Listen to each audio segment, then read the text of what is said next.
Good morning. My name is Michael Weeks. My pronouns are he, him, and I serve on your board of trustees. It is my pleasure to welcome you here this morning. If you are here for the first time, thank you for joining us. We look forward to getting to know you. We invite everyone present in the sanctuary today to join our in-person community time immediately following the service. Each week, we remind ourselves of our congregation's core values: connection, transformation, justice, and acceptance. Our mission is to embody these core values in our daily lives by welcoming all, inspiring compassion, nurturing wonder, and serving community. And on that note regarding serving community, I invite Reverend Roger to come up and give us an update on our pledge drive. Thanks, Michael. I'm Reverend Roger, and my pronouns are he. 125 Unity Temple folks who are at the family camp this weekend, where I got to be until last night. So, as of Thursday, we had $430,000 pledged for the next fiscal year in 2024, and you can see this graphic. So I want to explain a little about the graphic. You see the darker color. That's how far we've gotten. So if we keep going, mission possible means, at least in terms of money, our mission is possible. So we invite all of you, first of all, we thank those who have already pledged, and we invite you, if you have not done so, to do so, just to let us know what you're thinking. And like I said last week, from zero to a whole bunch of money, whatever you're thinking, it helps us to know for two reasons. One is we don't have to follow up with you, which is my time, Reverend Emily's time, and most of all the Stewardship Committee's time, please. And the other one is that it helps us figure out a budget for 2024 that's based on reality, not guesswork. So let's get this done. Let's, especially if we can, fill in that darker color. And a reminder that if you do turn in your pledge of whatever amount by November 1st, that you'll get $15 in auction bucks for next year's auction as a small thank you. I also want to mention while I'm up here sort of a late breaking development in the wake of the just horrific events of this past week.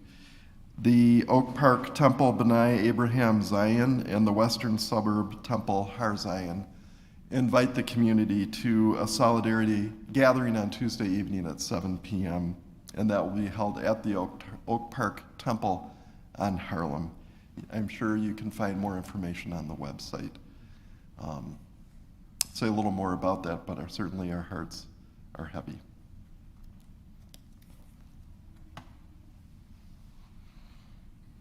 We are so glad that you are with us today. We hope you find the service inspiring and meaningful. I invite you now to take a moment to greet one another, both online and here in the sanctuary.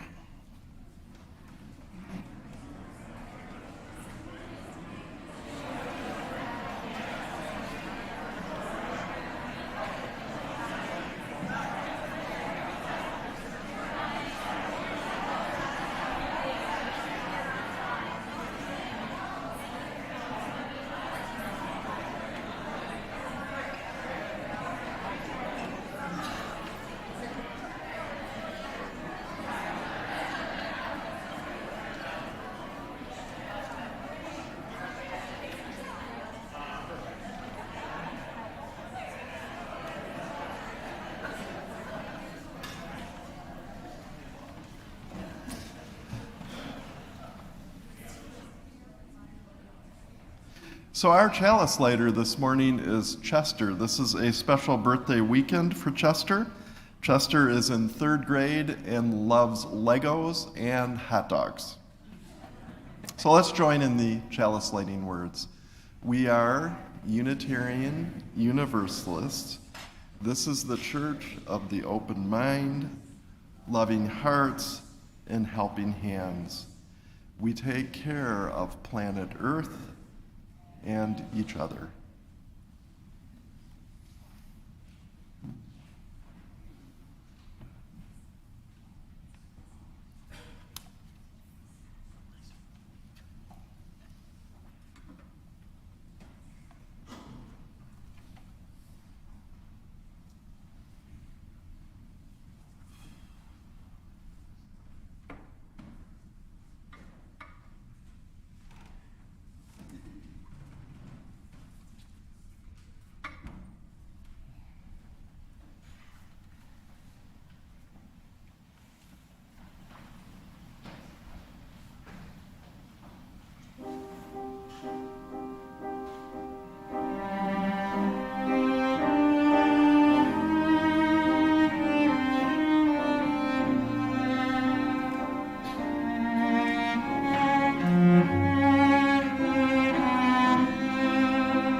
Our opening words today come from Reverend Audette Fulbright Folsom. This light we kindle with our chalice is set in the lamp of our history. We inherit this free faith from the brave and gentle, fierce and outspoken hearts and minds that have come before us. Let us be worthy inheritors of this faith, and through our good works, pass it boldly to a new generation. Whoever you are, wherever you are in your life's journey or in the world, you are welcome here. Come, let us worship together.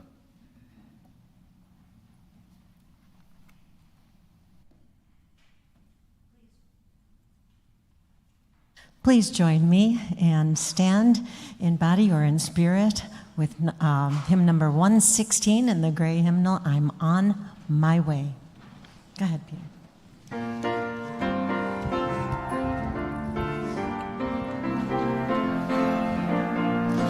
I'm on my way to the freedom land. I'm on my way to the freedom land. I'm on my way to the freedom land. I'm on my way, great God, I'm on my way. I ask mine, if they say number 4. If they say no, I'll go anyhow. If they say no, I'll go anyhow. I'm on my way, great God, I'm on my way. I'm on my way, I'm on my way. I won't turn back. I'm on my way.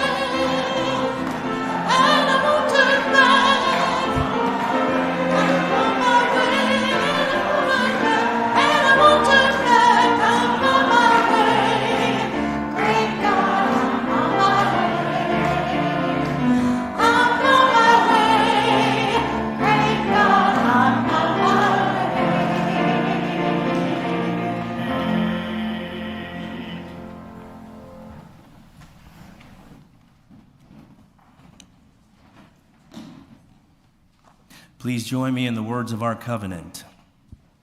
Love is the doctrine of this congregation. Quest for truth is its sacrament, and service is its prayer. To dwell together in peace, to seek knowledge and freedom, to serve humanity and fellowship, to the end that all souls shall grow into harmony with the divine. Thus do we covenant with each other and with God.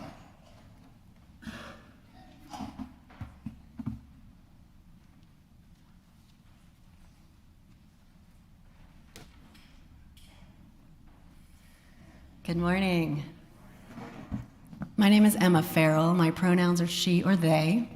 I'm a member of your spiritual care team. Love is the doctrine of this congregation, and sharing the joys and sorrows of our lives with each other is one of the many ways we embody love in our congregation. Those attending in person may share your joys and sorrows in the binder outside the doors to the sanctuary. You can also email your joys or sorrows to us at spiritualcare@unitytemple.org. And if you would like to talk with someone about what's on your heart, please feel welcome to contact the spiritual care team.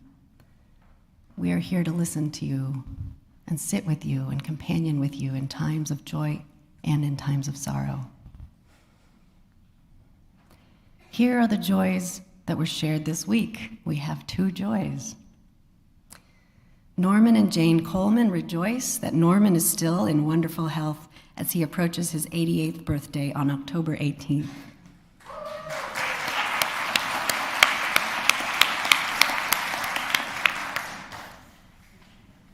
And the congregation would like to express their extreme gratitude to the members of the Schubert Festival organizational team: Ed McDevitt, Anka Weeks, Diane Deckert, Hannah Voigt, Terry Schultz, Jake Higgins, and producer Barbara Benzera. 2 years of work paid off with 2 extraordinary concerts last night. Thank you.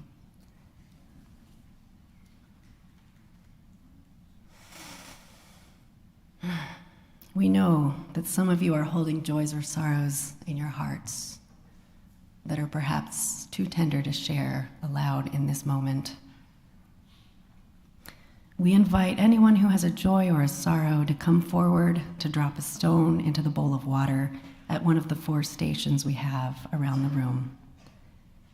We invite you to engage in the spiritual practice of silence as we do this shared ritual together. At the end, we will sing Spirit of Life once as a benediction. Let us begin.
Please join with me in the spirit of prayer or meditation. Spirit of life and love within us, among us, and around us, binding us all together. Whether we gather in person or virtually, we share the spirit of community and the presence of love and the power of connection. May we shape our days to include expressions of gratitude and joy, as well as lamentations and struggles. May we feel empowered to share our struggles so that we may know the gifts of being known and of supporting each other. Let this be a journey of tender steps. And may we continue to show compassion in all that we do. Blessed be.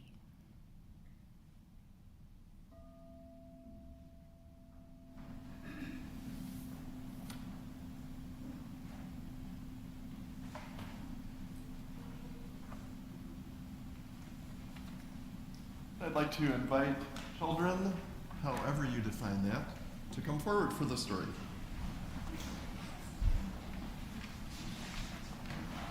Okay, I'm solo this week, folks. Hi. Hi. Thank you for coming forward. All right. Thanks for lighting the chalice, Chester. All right, here we come. So the story today is from Janine Grossmeyer. And it's a story about a person named Ethelred Brown. And Ethelred's picture is going to be up there. Ethelred, there was a little thing at the bottom of the hymn we just sang, I'm on my way, that says Ethelred. So that's the name, the tune for that hymn, which goes way back. It's a black spiritual. The tune was renamed in honor of Ethelred Brown. So I'm going to tell you a story about him. So over 100 years ago, he was a kid. He lived in Jamaica, which is an island in the Caribbean. And he was in church one Easter Sunday. And in church, they said this creed, which went like this. We believe the Father is God, we believe the Son, Jesus, is God, and we believe the Holy Spirit is God. And yet, there are not three gods, there's one. Well, it turns out Ethelred really liked numbers. Any of you like numbers? Yeah? He liked, yeah, some people do, some people don't. Anyway, he liked numbers. And he thought to himself, wait, is it one or three? It can't be both. You can't have one and three. That doesn't make sense. Yeah. So sitting there as a boy, he thought, I don't think I believe that. Well, later that day, he went to his uncle's house for dinner, for Easter dinner, and he found there a pamphlet that was sitting on a table. And the name of the pamphlet on the front was, The Lord our God is one. Wait, one, just one. So he looked at that pamphlet. He asked his uncle if he could take it home to read. The pamphlet was by a founder of the Unitarian religion in the United States named William Ellery Channing. So as Ethelred read that, it made sense to him. And then he learned more about Unitarianism, and he decided that he was a Unitarian. Over 100 years ago in Jamaica, where there was no Unitarian church. Well, so he ended up becoming an accountant because he liked numbers. And as he was working as an accountant, he kept thinking about this Unitarian religion, and he decided that he needed to open a church where he was in Jamaica. So he wrote a letter, and he didn't know where to write it. So he wrote a letter, and the only thing on the address was a Unitarian minister in New York City. And he mailed it. Those days, somehow, that mail got to a church. And eventually he got an answer. But it was a hard answer. The answer was, if you want to be a Unitarian minister, you got to go to seminary. Well, where does he go to seminary? It has to be in the United States because there aren't any in Jamaica. So after a few years of thinking it over, he figures, I just got to try this. So he found a way. That's why I love this, I'm on my way. Like, he found a way to go do this. So he ended up coming to the United States. He studied for 2 years at the seminary. And the hard part was this was a time of segregation, meaning that even in a lot of the United States, not just the South, there were laws and customs that black people and white people couldn't be together. So he was told at the Unitarian Seminary, if you want to have a church job as a minister in the Unitarian Church, you're going to have to go to a black Unitarian church. The problem was there were no black Unitarian churches. So eventually he went back to Jamaica. He opened a church there because he always could find a way. Eventually he decided he wanted to try it in the United States, but he'd have to just start a new church. So he came to Harlem in New York City, and he started a church. And for 35 years, this was in 1920, for 35 years he worked really hard to make that church go. Hundreds of people came to that church. It thrived, and it struggled, and it was hard, and it was beautiful. And, as always, Ethelred found a way. So what do you think of that story? Do you have any lessons? What? Yeah? Do you think of this church? Like there's hundreds of people here? Yeah. What else do you think? Any lessons from that? Yeah, go ahead. Maybe if you keep trying, it will go your way. Yeah, sometimes if you keep trying, it will go your way, even when everything seems stacked against you. That's a lesson I take away from it. Yeah. I think the lesson is that if you keep trying, it might go better. And because if you make mistakes, then you can try, then you could learn from your mistakes, and then Yeah. do it a different way. Yeah, that's exactly, I like that lesson too. And we get a lot of messages that we're supposed to be perfect, but we don't have to be, because none of us are. The other thing that I draw from it is that people in the United States who were Unitarians and really believed that there needed to be separation between blacks and whites were wrong. And that message he got was wrong. And I'm glad he didn't stop in the face of that message, but I wish we would have given him a right answer back then. I'm going to talk more about that in a bit. But that's Ethelred Brown's story, and that's a guy we should all remember because he is an important spiritual ancestor. All right, so thank you, and you're welcome to go to your classes now, and we'll sing. Thanks.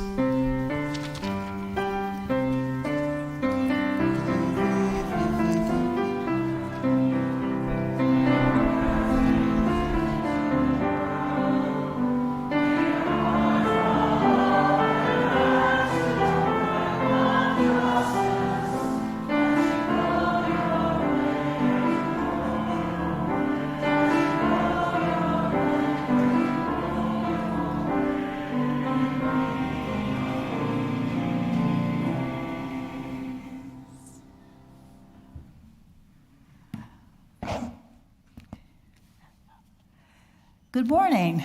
My name is, I hope this is not too loud, Marcia Borders, and my pronouns are she and her. I've been a member of Unity Temple now for 12 years, and somehow it seems a whole lot longer than that. I guess because from the time I came here, I was active in something. I've served on the membership committee, I've served on the finance and investment committee, I've served on the annual fund drive team, the transition team, and participated in a number of restorative justice activities and events. I really hadn't sought a church home when I found this congregation.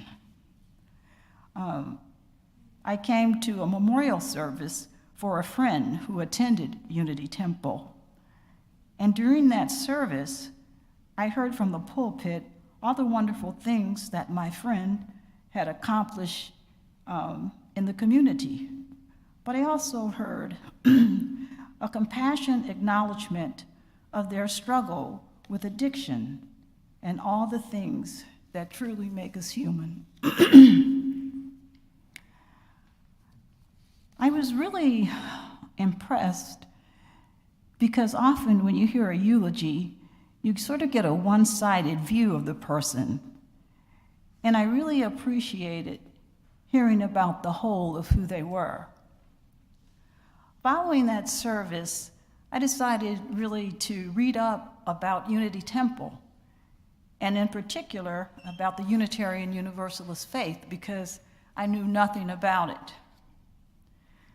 I was surprised to discover how aligned my own thoughts were with this faith.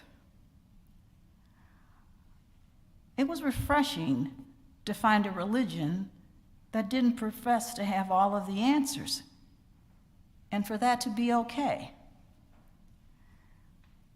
One that encouraged the genuine search for truth and meaning in a way that could help me to live into the 7 principles.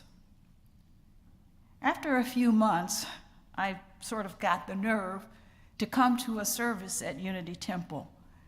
And I was just beautifully greeted by who else but Tina Lewis. And the rest is history.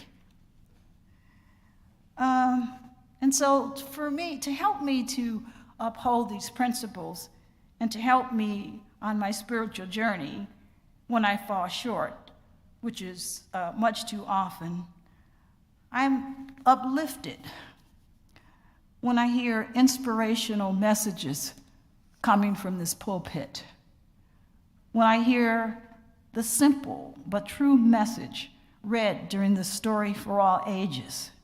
And I often order up some of these books for my 8-year-old grandson because I want him to understand what it means to be in community and all of what that means. I'm uplifted when I hear the wonderful music sang by our choir and performances from other talented musicians that Marty often brings to the congregation. And this includes our own in-house Unity Temple players. And of course, all of you, when we sing together so many of what have become my favorite hymns. Your voices are amazing. And just knowing that there are so many forms of support and missions in this congregation just makes me feel so good. You know, and I could go on about this, but I think you understand how much I value this congregation. So when asked to pledge, I think about all of the intangible benefits that I receive from my membership. The power of community and connection are truly priceless. You know, in the earlier years, it was said that one should give away 10% of their income to charitable organizations, 5% to Unity Temple, and 5% to other organizations that you support. And I believe that 5% should be the minimum goal that each strives to achieve. It certainly took me a number of years to get to that point, but I made it happen. And you know, there are times, due to unforeseeable circumstances, that giving just isn't possible. And I know that this congregation loves me enough and trusts that I will honor my pledge when I am able. And for this trust, I'm truly grateful. And that is why I take my pledging seriously. I actually treat it as one of my bills. I wouldn't think twice about like not paying my mortgage or not paying my light bill, because if I did, I'd have no housing, I'd have no shelter, my lights would be turned out. So I pay my pledge to make sure that this house remains open, and that my spiritual light will continue to shine. And in that spirit, I'm giving my auction bucks back, because I'm going to take personal responsibility for not only paying my pledge, but paying it early. And I invite each of you to join me in doing so. Let's show our Board of Trustees some love. Thank you.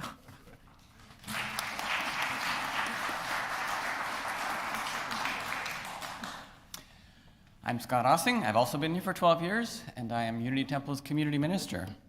Each week we split our Sunday offering with an organization that aligns with our Unitarian Universalist values.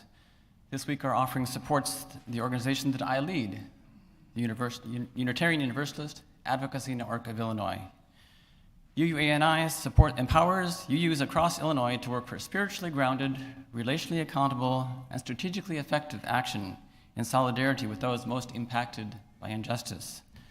If some of those words sound familiar, it's because they came out of Unity Temple's Faith in Action work over the last 10 years. UUNI trains leaders and builds congregational capacity through our Grace Congregational Organizing Training, which will be starting up in January, our Congregational Catalyst program, which you'll be hearing about more in a few months, our legislative advocacy teams, which Jen Packgeiser is spearheading here at Unity Temple, and through consultations with social justice leaders and ministers in congregations across the state. We also organize statewide advocacy efforts, both locally and in Springfield, in loving accountability with partners representing frontline communities. And our actions of the week make it easy to make a difference. Together, we seek to bend the arc towards justice. As I say, you and I came out of the Faith in Action work here at Unity Temple 10 years ago, and so we invite everyone to join us for our 10th anniversary celebration on Saturday, November 4th. We'll be having breakout sessions highlighting congregational social justice work, including Unity Temples, and spotlighting upcoming action campaigns with our various partners. Just as with the offering, there are 3 ways you can join our anniversary celebration. 1, by joining us in Springfield, and we're coordinating carpools. 2, by joining us online. Or 3, by attending the watch party at 1019 South Boulevard, starting at 10 a.m., where we'll be honoring former UUNI board members Rich Picorni and Merritt Kanan. And of course, we'll have cake, since it's a celebration of an anniversary. More information is in the e-beacon. For the offering, you may donate on the Unity Temple website, unitytemple.org.donate, or by sending a check to the Unity Temple office with UUANI on the memo line, or by following the directions on your screen. Please note that your check or online donation must be received no later than Friday. May your giving bring your joy, and may what you give contribute to the transformation of our world.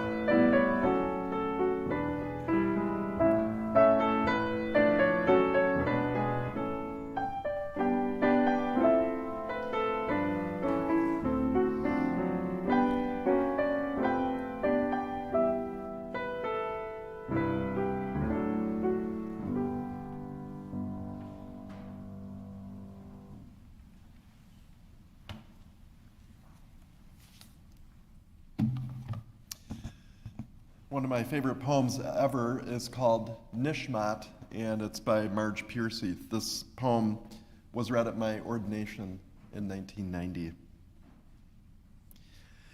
Every day we find a new sky and a new earth with which we are trusted like a perfect toy. We are given the salty river of our blood winding through us to remember the sea and our kindred under the waves, the hot pulsing that knocks in our throats, to consider our cousins in the grass and the trees, all bright, scattered rivulets of life. We are given the wind within us, the breath to shape into words that steal time, that touch like hands and pierce like bullets, that waken truth and deceit, sorrow and pity and joy, that waste precious air in complaints, in lies, in floating traps for power on the dirty air. Yet holy breath still stretches our lungs to sing.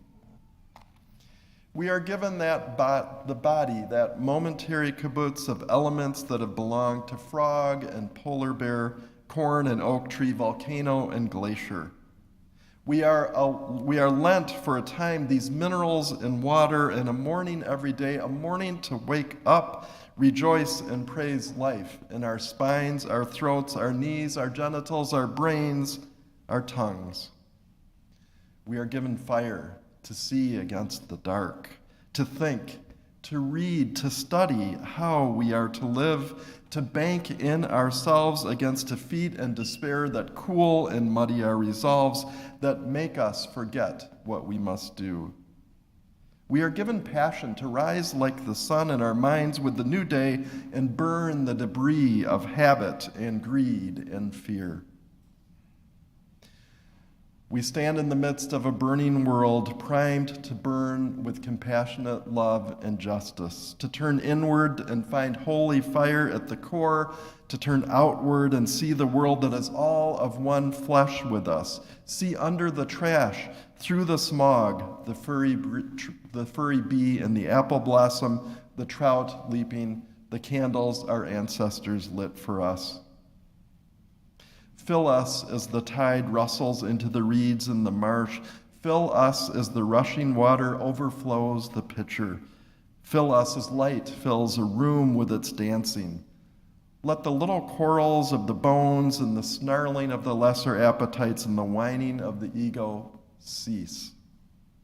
Let silence still us, so you may show us your shining, and we can, out of that stillness, rise and praise.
There's a lot of images in the poem I shared that I love, and one of them is the candles that our ancestors lit for us.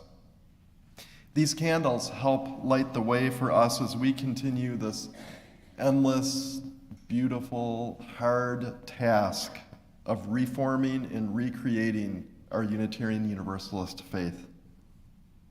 We believe that this faith is always has been, and always will be a work in progress. In Transylvania, as I talked about last week, in the Khasi Hills of northeast India,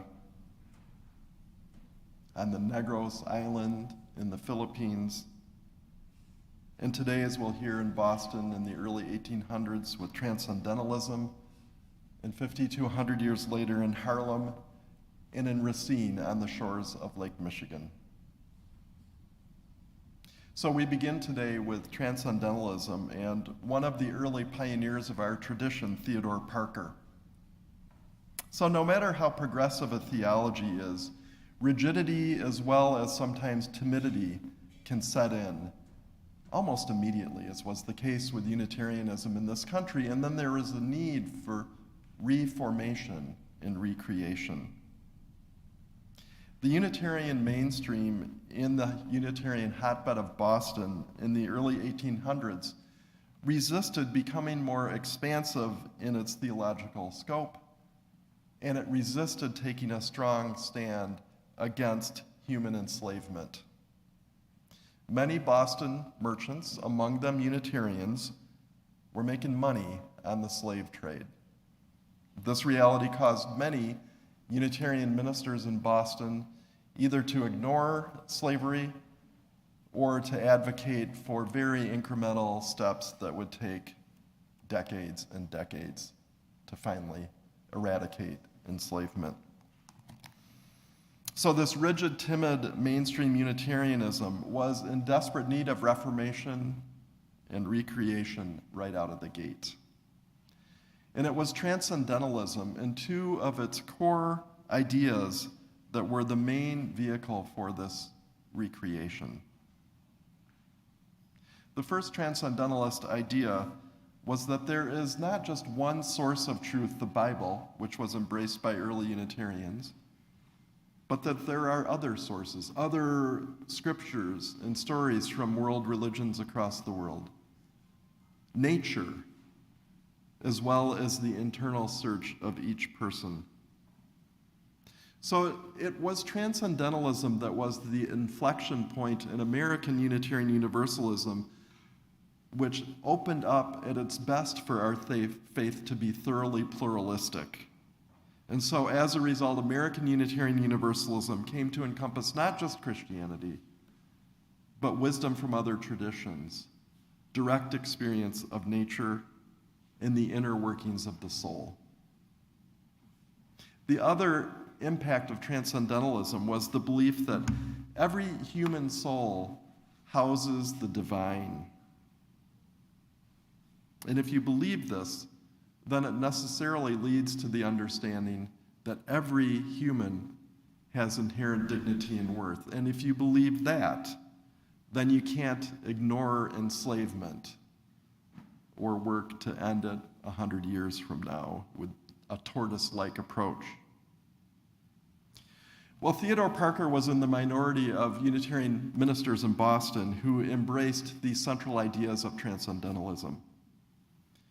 In one of his most famous sermons, he drew a distinction between the transient and the permanent in Christian theology.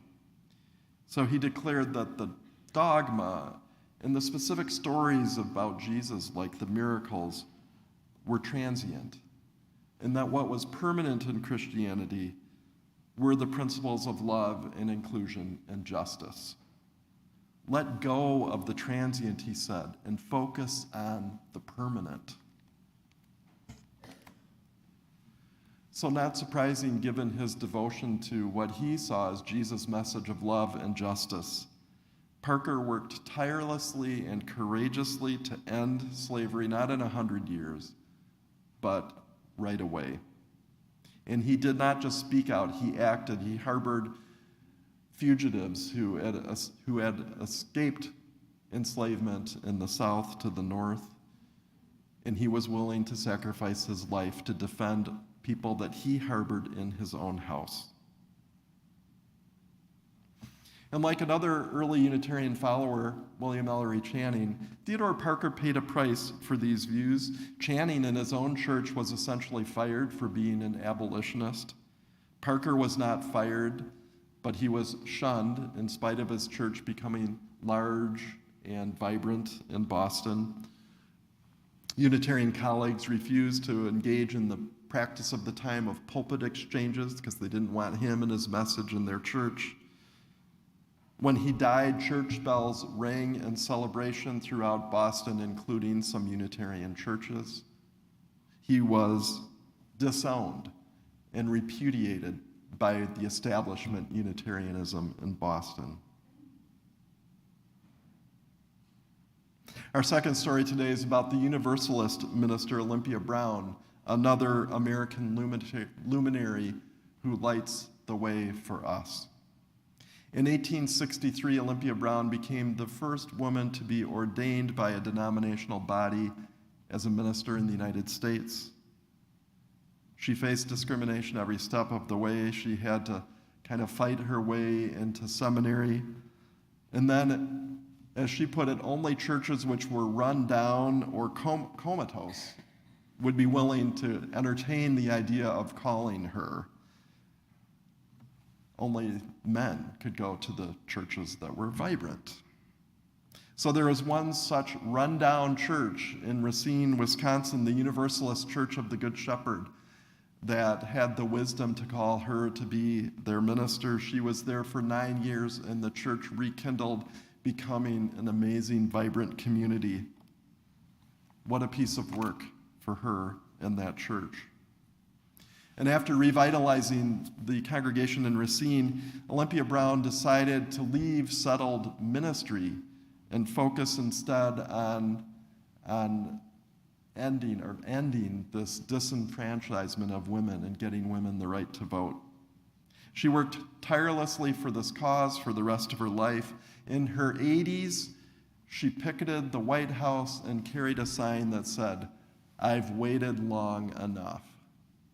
And then someone who worked so strongly on this from the 1860s until women were given the right to vote, she was able to cast her ballot in the 1920 election. I learned lately from my colleague Fred Muir that as the women's suffrage movement failed to gain significant traction, Brown turned some of her righteous anger toward foreign-born males who had gotten the right to vote. As Muir notes, nativist and racist threads began to creep into her speeches. As one who has long idolized Olympia Brown, it's hard to hear this about her. And it's something I now feel obligated to mention when I bring up her story, and something that I will continue to ponder. This is actually another kind of illuminating candle for us, in this case a cautionary candle. Don't turn our righteous anger about exclusion and other injustice onto other marginalized people. White supremacy culture banks on the corrosive power of this kind of sideways deflection. And then finally, we turn to the story of Ethel Red Brown, which I shared about in the story, the first black to be ordained to the UU ministry in the United States. As we heard in his story, his path led him to become a Unitarian minister, to found a church in Jamaica, and then to give it a try here in the United States in Harlem. He was told in seminary that his only option, as I shared, would be to serve a black church. And so he had to create one. And he said this about his ministry in Harlem, and these are such important words to hear. At the beginning of my ministry, it was my task to keep the flag of Unitarianism flying in a segregated city within a city, to prove not only to the world but to Unitarians that Negroes are capable of becoming Unitarians and therefore Unitarianism is a universal religion. And although he built a thriving church, the white supremacy culture in the Unitarian world prevented white Unitarians in the United States from concluding that Unitarianism could be an appealing religion for black people. And at critical moments for his church, Ethelred Brown reached out for support from the American Unitarian Association and other Unitarian congregations, and that support never came. An opportunity for American Unitarianism to begin transcending the bonds of being a white ethnic faith, another opportunity was lost. Another opportunity in this long litany of missed opportunities. And in the year of Brown's death, the Harlem Church closed its doors for good. This Unitarian church that embodied black humanism and a radical commitment to justice and inclusion went away without white Unitarian Universalists lifting a finger to help. If that church had been embraced and gotten help at critical moments, that would have been an inflection point for our UU faith. So our ancestors lit many candles that remain aglow for us if we remember to look for them. And it's not just spiritual luminaries like Parker and Brown whom we must remember. We also must remember the Boston Unitarian mainstream that shunned Theodore Parker and refused to engage in abolitionist movement. We must remember the Universalist churches that refused to call Olympia Brown. We must remember the white mainstream Unitarian establishment that refused to help Ethelred Brown and the Harlem Unitarian Church. The stories of these shortcomings among some of our spiritual ancestors also illuminate the path for us in ways that are helpful as we think about what to avoid. And so these lessons are important to us as we struggle with this world that is on fire. It sure feels on fire today. Maybe it is always on fire. In these past 8 days, we have seen another round of horror that takes our breath away yet again. I've been searching for what to think about this, how to process it within. And I found some words of wisdom from two people. The first is Rabbi Danya Ruttenberg. A friend sent me this yesterday. These words ring true for me. There is no justification, she writes, for the mass murder of innocents. There's no justification for bombing a dance festival, for kidnapping elders, children, peace activists, gunning down families, burning homes with people within them. Hamas's attack was a war crime. Murdering Jewish children is not fighting for human rights. War crimes are not a path to liberation. And she goes on, there is no justification for blowing up buildings without warning, for bombing hospitals, the bombing of children, for illegal blockades that turn tiny strips into open-air prisons, for unlawful killings, forced displacement, house demolitions, land theft, abusing children in detention, restrictions of movement, dehumanization, and collective punishment over 55 years of occupation, and so much more. At the end of the day, Rabbi Ruttenberg concludes, everyone must be safe, free, and allowed to flourish, because everyone is holy, created in the image of the divine. Nobody's children should be killed. Nobody's. And then just a sentence from the president of the Unitarian Universalist Association, Sophia Bettencourt. Let us center ourselves in justice as we call for peace. Let us center ourselves in justice as we call for peace.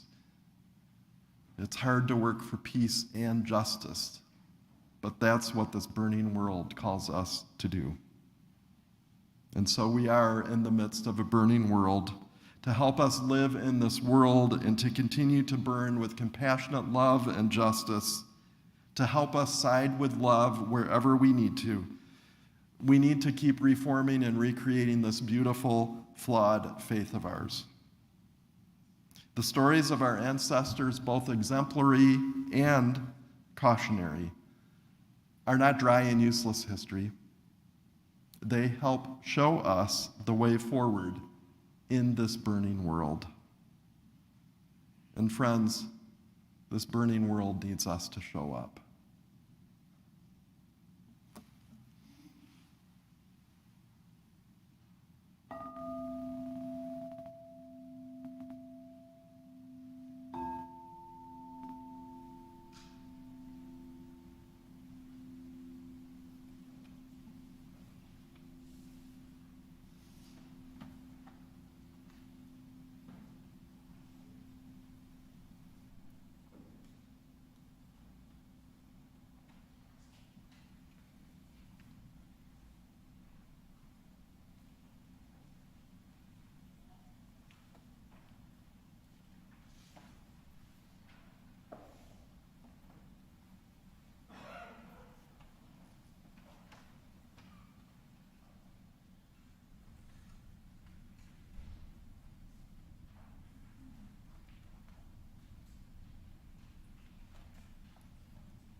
In need of its own acknowledgement, I just want to mention that Dr. Burton Anderson has been the thread of power and commitment and dedication to the Schubert Festival.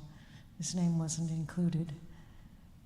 Bert has really worked tirelessly with the agents and every performer to make the Schubert Festival happen. It's our way of healing, of providing something that will give us all the fire of commitment, which I'm asking you all to stand and sing with me, if in body and or in spirit, in the Teal hymnal number 1028. Our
closing words today from Reverend Leslie Takahashi, we shift our gaze from the past to the future. Let us remember those whose existence is seeded in our lives today, not only those who will be our physical descendants, but also those whose spirits will inherit the love we sow, the hope we reap. And I invite you to join in the chalice lighting words. Carry the flame of peace and love until we meet again.